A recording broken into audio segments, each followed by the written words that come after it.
Michel Schmitt s'est lancé un beau défi, tenter de battre le record mondial du Guinness Book en réalisant à la tronçonneuse une sculpture de plus de 22 mètres de haut.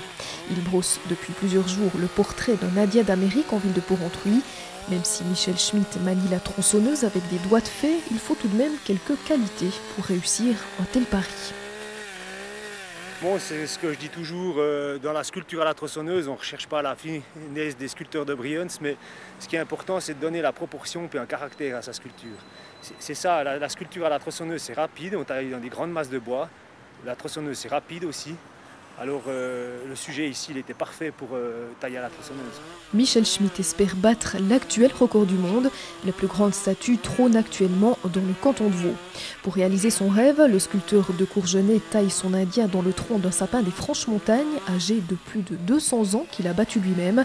Pas facile toutefois d'entrer dans le Guinness Book. Il faut respecter à la lettre toute une série de critères. C'est de tailler cette sculpture dans une seule pièce de bois, avec un thème unique. Et ensuite, bien sûr, après il y a la partie officielle où il faut une personne qui la mesure, officielle. Il faut 2 personnes assermentées qui valident ce record, dire voilà, il a bien taillé ça à l'occasion de la braderie ou ainsi de suite. Et puis envoyer tout ça au Guinness avec son numéro de candidat.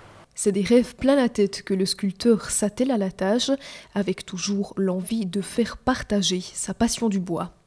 La sculpture de Michel Schmitt est visible toute cette semaine à Porrentruy. Elle sera érigée vendredi dans le cadre de la braderie. La statue rejoindra ensuite le parc à Bison à Boncourt sous les yeux bienveillants de ses nouveaux compagnons.